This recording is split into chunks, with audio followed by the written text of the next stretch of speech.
Hello दोस्तों। एक बार फिर आप सभी का स्वागत है आपके अपने channel homeopathy in subtle way by doctor S के नागवंशी। ठीक है दोस्तों, आज हम एक बहुत ही बेहतरीन केस डिस्कस करेंगे। ये केस जो है एक 12 साल की लड़की का है। ठीक है, ये लड़की, इसको इसकी माँ लेके आई और इसके मामा जी, ये तीन लोग आए थे। ठीक, एक लड़की, एक उसकी माँ और एक उसके मामा जी।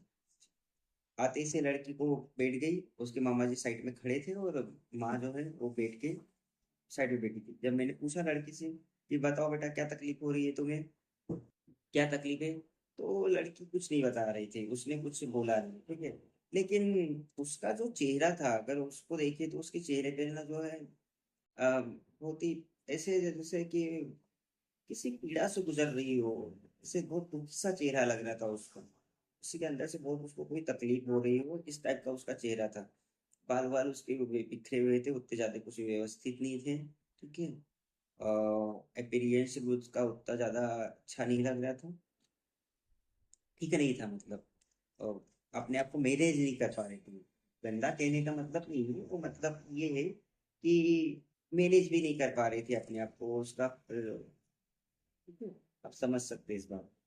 तो लड़की कुछ बता नहीं पा रही थी, तो फिर उसकी माँ ने बताना चालू किया। तो उसकी माँ ने बताया डॉक्टर साहब जो है इसको दिक्कत क्या हो रही है कि ये इसको पूरे शरीर में इसको दर्द बहुत ज्यादा होता है।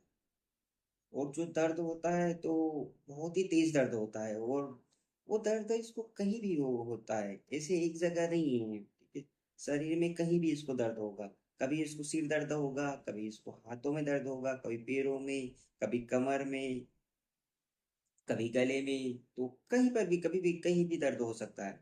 ओ, तो फिर मैंने पूछा कि क्या मतलब पूरे शरीर में एक जगह एक साथ ही ऐसा दर्द होता है? तो बोले नहीं, कभी सिर दर्द होगा तो सिर दर्द ही होगा, बाकी जगह ठीक रहेगा। कभी हाथों में दर्द होगा तो वो बाकी जगह नहीं होगा, हाथों में ही होगा। पूरे शरीर में एक साथ दर्द तो अभी तक हमने नहीं देखा कि ऐसा कभी हुआ हो। कभी पैरों में होगा तो पैरों में ही दर्द होगा, इस तरह से इसकी तकलीफ रहती है। तो मैंने कहा कोई सूजन वगैरह होती है? तो बोले नहीं, सूजन वगैरह कुछ नहीं है, ऐसा कुछ ही नहीं। ना ही सूजन होती है, ऐसा कुछ नहीं होता है, ना ही लाल वगैरह कुछ होता है, बस दर्द ही होता है इसको। और अच्छा, मैंने कहा कि ठीक है। तो बोले कि हाथों में अगर इसको दर्द होता है तो ये जो उंगलियां, अगर इसमें होगा इसको दर्द, तो इतने में ही होगा, इधर बाकी हाथ पे नहीं होगा। मतलब ये इस पे, ये जो अपन जो इसको हैंड बोलते हैं, इसमें ही होगा। ये फोर आर्म में या एल्बो में या शोल्डर या आर्म में, इसमें कुछ नहीं होगा। तो इस तरह से दर्द होता है, दर्द बहुत तेज रहता है इसको। इससे कि ये दर्द जिसको ये सहन नहीं कर पाता। तो मैं क्या आप और कुछ इसके बारे में बताइए? चलो और तो कुछ नहीं, बस यही नहीं, इतना ही होता है। ठीक, मतलब उसकी मम्मी के हिसाब से केस पूरा हो गया था। अब हम होने पे थे, हमको थोड़ा ठीक में सहना रहता है, तो इतने से तो अपना पूरा नहीं हो रहा था। तो मैं कहा आप थोड़ा सा इसके बारे में बताइए। तो एक्चुअली है क्या कि ये ट्राइबल एरिया से है, तो ये उतना ज्यादा समझ नहीं पाते कि मैं क्या पूछना चाहता हूँ। ठीक है, अ, मेरी बात को सही से समझ नहीं सके। और इनकी जो है, इनकी लैंग्वेज भी मुझे उतनी ज्यादा एक्यूरेसी के साथ समझ में नहीं आ रही कि ये और क्या बोल रहे हैं। ठीक है, तो इनके कुछ कुछ ही इनको बातें ही मैं समझ पा रहा था, ज्यादा मैं समझ नहीं पा रहा था। तो इस तरह का कन्वर्सेशन रहा। उसकी मम्मी ने ज्यादा कुछ मुझे बताया नहीं। तो फिर मैंने पूछा कि आप जब इतनी बड़ी तकलीफ है इसको, तो ये कब से है? तो बोले कि ये इसको 3-4 साल हो गए हैं, 4 साल के आसपास हो गया है इसको समय। तो तब इसको 4 साल पहले इसको इस तरह की तकलीफ हुई। अ, तो हमने आसपास पहले ट्रीटमेंट कराया जो गाँव में होता है, डॉक्टरों से उनसे करवाया। फिर हम जो तहसील लेवल पे गए वहाँ पर हमने करवाया ट्रीटमेंट। फिर वहाँ भी इसको आराम नहीं हुआ, तो फिर इसको डिस्ट्रिक्ट हॉस्पिटल में एडमिट किया गया। तो वहाँ पर जांच करवाने पे डॉक्टरों ने जो जांच वगैरह की, तो उसमें पता चला कि इसको एक बीमारी हो गई है, जिसको कुछ सिकल सेल, क्या है कि महिला को बोलते नहीं आ रहा था, मैं अपनी तरफ सबको बोल बता रहा हूँ। सिकल सेल एनीमिया करके इसको एक बीमारी हो गई, ऐसा डॉक्टरों ने बताया। तो उन्होंने वहाँ पर इसको एडमिट रखा 4-5 दिन तक, तब ये फिर इसका दर्द ठीक हो गया। और फिर उन्होंने बहुत सारी इसको दवाई गोली दे दी कि भाई इसको अभी जिंदगी भर ये दवाइयाँ इसको खिलाते रहना। ठीक है, और बीच बीच में अगर जरूरत पड़ी तो इसको ब्लड भी चढ़ेगा, उस टाइम भी इसको ब्लड चढ़ा था। तो उसके बीच इसको 1.5 साल में ब्लड चढ़ जाता था। लेकिन अभी जो है ये अभी 1.5 साल होने में आ गया है, इसको कोई ब्लड नहीं चढ़ा। लेकिन अभी 3-4 महीने से क्या हुआ कि इसको दर्द बहुत ज्यादा हो रहा है। और ये दर्द जो है हमने आसपास दिखाया तो वहां से भी कोई आराम नहीं मिला। फिर हमने वहीं पर डिस्ट्रिक्ट हॉस्पिटल में एडमिट किया तो उन्होंने आई वही 1-2 दिन रखा, तो वो जो जब तक इसको बाटले चली तो दर्द कम हो गया। फिर घर आने पे 2-3 दिन ठीक रहा, उसके बाद वही समस्या। फिर हम एक बार वो ले गए तो वो वही किया, पाटल लगाते हैं तो 2-4 दिन ठीक रहता है, बाकी इसके बाद इसका दर्द तो वही चालू रहता है, दवाई गोली से भी आप कंट्रोल नहीं हो रहा है। तो हमने इसको एक दवाई दी। दवाई देने के बाद में इसको बोला कि भाई चलो ठीक है, आप एक काम करो, अ, एक दिन छोड़ के आप तीसरे दिन आके दिखाओ। तीसरे दिन आके हम दिखाया, बोला डॉक्टर साहब कोई आराम नहीं। तो मैंने कहा, "ठीक है।" फिर हमने पूछा कि आप इसके बारे में और कुछ बताइए। तो बोले कि कुछ नहीं, वो दर्द ही होता है। तो मैंने कहा कि आपके परिवार में और किसी को इस तरह की कोई समस्या है? तो बोले नहीं, परिवार में हमारे किसी को इस तरह की समस्या अभी फिलहाल तो नहीं है। तो मैंने कहा कि फिलहाल से क्या मतलब, पहले क्या कभी किसी को थी? तो बोले ऐसी समस्या तो नहीं थी, पर क्या हुआ है ना डॉक्टर साहब की अभी 6-7 साल के अंदर अंदर हमारे घर में बड़ी दिक्कतें चली। तो मैंने कहा कि आप बताइए कैसे क्या दिक्कत हुई? तो बोले कि इसके पापा शांत हो गए, 5-6 साल पहले इसके पापा शांत हो गए। और ये पेशेंट जो है यंग है, ठीक है। तो इसके पापा शांत हो गए, फिर इसके काका भी शांत हो गए उसके थोड़े दिनों के बाद। फिर उसके 1.5-2 साल बाद जो है इसके बड़े पापा भी शांत हो गए। और ये लड़की की जो बड़ी बहन थी वो भी शांत हो गई। तब इस ये महिला को तब याद आया कि हाँ, इसकी बड़ी बहन जो थी उसको भी इस तरह का दर्द होता था। तो बोले कि इसकी बड़ी बहन जो है वो भी शांत हो गई अभी 3-4 साल पहले। तो उसको इस तरह का दर्द रहता था। ये बात बस इतनी सी बात बताई, मतलब परिवार। तो मैंने कहा क्या परिवार में सब ये क्या, किसका, क्या उम्र के कारण इनकी डेथ हुई कि कैसे? तो बोले कि नहीं, उम्र से नहीं, ये सब में सब किसी न किसी बीमारी से ही। किसी को वो जोड़ों की बीमारियां थी, जिसको गठिया वाला बोलते हैं, तो वो उसमें चले गया। किसी को दम की शिकायत थी, तो इस तरह से बीमारियों से ही उनको डेथ हुई सबकी। तो ठीक है। तो फिर मैंने कहा कि आप इसके बारे में और कुछ बताइए। तो कुछ नहीं बताया पेशेंट ने, कि बोले कि इसको। तो मैंने कहा कुछ तो बताइए, इसको दर्द कब तकलीफ बढ़ती है कब घटती है? तो अभी इन्होंने बड़ी जोर करके बताया कि हाँ, वो जो मौसम खराब होता है डॉक्टर साहब, तो तब इसकी तकलीफ थोड़ी ज्यादा रहती है, उस समय इसको बहुत दर्द होता है। ठीक। तो मैंने कहा चलो अब कुछ तो मिल नहीं रहा, तो अब मैंने जो है इस मोडेलिटी को लगा के कि क्लाउडी वेदर जो है, रेनी वेदर जो है एग्रावेट करता है, इस बेसिस पे मैंने इनको रोबोडेल्टोन मेडिसिन दी। और फिर इनको तीसरे दिन बताया, बुलाया। तीसरे दिन आने पे इनको कोई आराम नहीं, वही बोले कि 4-5% आराम है, 1 रुपये में 4-5 पैसे आराम है। तो इतना आराम तो सफिशियंट नहीं होता है। बच्ची अभी भी उससे पूछो तो कुछ नहीं बोल रही है, उसका मुंह लटका हुआ है, और उसको इस बार तो थोड़ी वो रोने रोने जैसे लग रही थी। अभी थर्ड फॉलो अप है, ठीक है, और मैं तीसरे दिन बुला रहा हूँ। इस बार बच्ची रोने रोने जैसी लग रही है, ऐसे लग रहा है कि जैसे वो रोएगी। तो मैंने इस बार क्या किया कि उसको उसके ऐसे हाथ पैरों में कुछ दिख तो नहीं रहा था, कोई स्वेलिंग ऐसा चीज नहीं। फिर भी मैंने उसको पास बुलाया और पास बिठा के मैंने उसको बोला कि बेटा आप बताओ कहाँ दर्द हो रहा है? तो बोले ये हाथों में दर्द अभी। तो मैंने हाथों को छूने जाने लगा, नहीं जैसे ही हाथों को छूने जाने लगा तो उसने हाथ हटा लिए। वो तो मैंने कहा क्यों, हाथ क्यों हटा रहे? बोले नहीं, वो दुखेगा दुखेगा, ऐसे करके जो है वो मुझे छूने भी नहीं दे रही है। ठीक है, वो मुझे छूने भी नहीं दे रही है। तो एक ये चीज मुझे यहाँ नोट करने में आई कि हाँ, ये बच्चे ने कुछ किया, हरकत की, यहाँ से आप अपन ये स्पेस में एंटर कर सकते हैं। तो एक ये हो गया। फिर मैंने उस माँ को थोड़ा सा फोर्स किया, क्या आप कुछ तो बताइए कि इसको ये जब दर्द इसको ज्यादा होता है, आप बोल रहे हो कि इसको दर्द बहुत ज्यादा होता है, तो ठीक है दर्द बहुत ज्यादा होता है, लेकिन ये दर्द के टाइम क्या करती क्या है? जब इसको बहुत दर्द होता है तो करती क्या है? करती क्या है? तब इसकी माँ बोलती करती क्या है?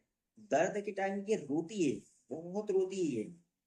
हाथों में दर्द होगा तो हाथों को ऐसे ऐसे मारेगी, जमीन पे मारेगी, बिस्तर पे मारेगी। पैरों में दर्द होगा तो पैरों को भी ऐसे ही जमीन पे मारेगी या बिस्तर पे मारेगी। जब मैं पूछती हूँ कि क्यों ऐसा कर रही, तो बोले मुझे दर्द बहुत ज्यादा हो रहा है। तो इस तरह से पटकती है इधर उधर हाथ पैरों को। और थोड़ी सी इधर से उधर जमीन पे भी लौटने लग जाएगी, इधर बिस्तर पे भी लौटेगी, इधर से उधर इस दर्द होता है तो। और ये मैंने कहा कि और कुछ बताइए? तो बोले कि और दर्द के टाइम बस ये यही करती है। और ये तो मैंने कहा कि और कुछ बोलती भी है आपसे? बोली बोलती ऐसे है कि मुझे बहुत ज्यादा दर्द हो रहा है, इतना दर्द मेरे से सहन नहीं हो रहा है, इसने दर्द कौन सहन करेगा, इस दर्द के होने के बजाय तो जो है मर जाना ही अच्छा है। तो मैं तो इसके बजाय तो मैं मर ही जाऊं। आप मुझे एक काम कीजिए, आप मुझे जहर दे दो तो मैं जहर खा के मर जाऊं, मेरे से दर्द नहीं सहन हो रहा है। ठीक है, ऐसी बातें ये बोलते हैं। अब इतना होते होते मेरा केस जो है कंप्लीट हो गया था। मुझे पूरा क्लियर समझ में आ गया था कि यहाँ पर मेडिसिन क्या है। अब तो मैंने कहा कि और आप कुछ बताइए, बोले नहीं, बस इतना ही, अपना और काम भी हो गया था इतने में। तो इस बेसिस पे आप देखो, थर्ड फॉलोअप है, दो फॉलोअप में कुछ नहीं मिला, और थर्ड फॉलोअप में 2 मिनट बताया होगा, 1 या 2 मिनट, उतने में ये सारी मेडिसिन इन्होंने क्लियर कर दी, उतने में ही सारी मेडिसिन क्लियर हो गई। तो यहाँ पर मैंने देखा कि क्या है, क्या है इसमें, अपन देखें कि इसमें है क्या है। तो उस इसके लिए मैंने कुछ रूब्रिक बनाया, जैसे कि उसको, लड़की को मैं जब छूने गया तो उसने हटा लिया और मुझे बिल्कुल भी छूने नहीं दिया अपने हाथ को। तो यहाँ से मैंने एक रूब्रिक लिया, fear of being touched. Fear of being touched, छूने से उसको डर लगता है। डर क्यों लगता है? दर्द होगा उसको। ठीक है, फियर ऑफ बीइंग टच्ड, ये यहाँ पर मैंने एक रूब्रिक लिया। दूसरा दूसरा माने बताया कि दर्द के टाइम जो है ना, रोती है, इसको जब दर्द होता है तो बहुत ज्यादा रोती है। तो यहाँ पर दो तीन रूब्रिक एक साथ बन रहे हैं। ठीक है, दो तीन, एक तो वीपिंग पेन्स विद दी, ठीक है, वीपिंग पेन्स विद दी, रोना आ रहा है क्यों, दर्द के साथ, दर्द इतना ज्यादा है उसके साथ में रोना आ रहा है, तो weeping pens with, third rubric मैंने जब लगाया है इसको, थर्ड रूब्रिक जो है इसमें लिया वीपिंग।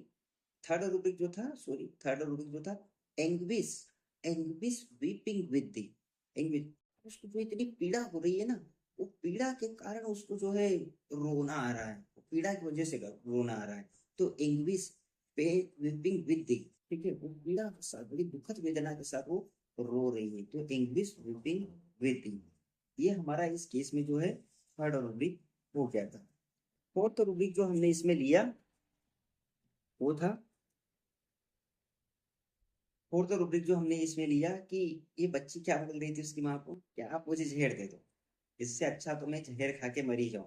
तो इसको समझो जरा, क्या कहना चाह रही है, उसको पीड़ा जो हो रही है, तो पीड़ा से बचने के लिए क्या रास्ता अपनाना चाहिए, कि मैं मरी जाऊं ना, ठीक है, तो इससे मुझे मुक्ति मिल जाएगी।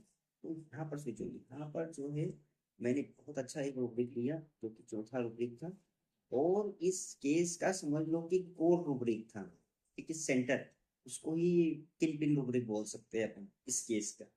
तो वो था डेथ डिजायर्स एंग्विश फ्रॉम, वो जो पीड़ा हो रही है, वो जो वेदना हो रही है, उसके कारण मरने का मन कर रहा है, डेथ डिजायर्स एंग्विश फ्रॉम। और पांचवा रूब्रिक जो लिया था इस केस में वो था सुसाइडल डिस्पोजिशन पेन्स फ्रॉम, दर्द हो रहा है उसके कारण सुसाइड करने का मन करता है।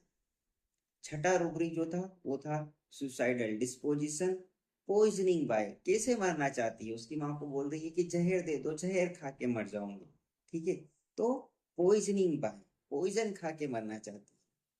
तो इस तरह से ये, और ये जब सारे रूब्रिक जो 6 रूब्रिक बने, इन रूब्रिक्स को रिपर्टराइज किया तो एक मेडिसिन आई जो कि बेलाडोना थी। बेलाडोना 3 डोज देने के बाद, इनको बेलाडोना के 3 डोज दिए गए 15-15 मिनट के इंटरवल पे, और बाकी जो है रूटीन मेडिसिन दी गई, और 3 दिन बाद बुलाया गया। जब 3 दिन बाद पेशेंट आया तो लड़की काफी खुश लग रही थी, और लड़की से ज्यादा उसकी माँ खुश लग रही थी, क्योंकि ये लड़की ने जो है उसकी माँ के नाक में दम कर दिया था। ठीक है, वो लड़की भी काफी खुश थी। तो पहले तो मैं समझ ही गया था, लेकिन फिर भी अपन पेशेंट से तो पूछेंगे, तो फिर पेशेंट पूछा कि कैसा है, वो लड़की पहले कुछ नहीं बोलती थी, इस बार बोले कि हाँ आप, इस बार मुझे दर्द नहीं हुआ, दर्द हुआ अभी तो इतना ज्यादा नहीं हुआ, बहुत हल्का कुछ थोड़ा बहुत दर्द हो रहा था, ज्यादा कुछ दर्द नहीं हुआ था। उसकी माँ ने भी बताया कि इस बार तो इसने मुझे अभी दवाई लेने के बाद, दवाई लेने के बाद समझ लो कि 2 घंटे बाद जो है इसको नींद लग गई, पहले ये दर्द के कारण सो भी नहीं पा रही थी, तो नींद लग गई और ये अच्छे से सो गई, 4-5 घंटे लगातार सोई। और दिन में ही सोई, यहाँ से दवाई देने के बाद 1-2 घंटे बाद इसको जब नींद लगी, 4-5 घंटे लगातार सोई, और फिर इसका दर्द, फिर इसको इस तरह का दर्द हुआ ही नहीं, काफी अच्छी रही है, और अभी भी बहुत अच्छी है। फिर एक बार 10 दिन बाद जो है इन्होंने फॉलो अप लिया।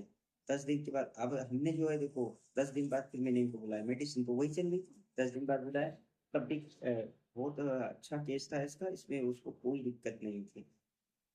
बहुत अच्छे से चल रहा था, एक हल्का फुल्का कभी दर्द होता था, उसके अलावा दर्द नहीं होता था।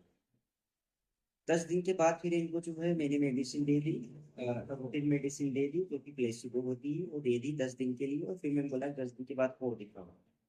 लेकिन ये 10 दिन के बाद बिल्कुल आए। 1 साल के बाद जो है ये लड़की का मामा, जो कि इसको लेके आया था पहली बार, वो आए तो उनको भी इस तरह से दर्द हो रहा था।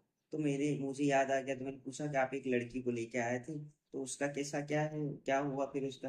बोले तब से उसको इस तरह का दर्द नहीं हुआ। अगर बीच में कुछ सर्दी खांसी बुखार का होता है, उस सारी जो दर्द होता है, तो वो दवाइयाँ लेने से ठीक हो जाता है बाकी, लेकिन जो उस टाइम उसको जो दर्द था, उस टाइप का दर्द तो अभी तक हुआ ही नहीं। तो मैंने कहा कि आपने उसका सिकल सेल का जांच करवाना था, जब उसको सिकल सेल था तो बोले कि हमने कोई जांच ही नहीं करा है। अब ये क्या है कि देखो, ये ट्राइबल लोग हैं ना, ये ज्यादातर इसमें कोई ध्यान नहीं देते, बेचारे गरीब भी है बहुत ज्यादा, तो ये इतना ज्यादा कुछ ध्यान नहीं देते हैं। आराम मिल गया तो मिल गया, इसके बाद फिर कुछ नहीं करेंगे। ठीक है, तो इस तरह से उन्होंने बताया कि अभी तो बहुत अच्छे से रह रही है। ठीक है, ये केस था दोस्तों। Thank you so much for you're watching.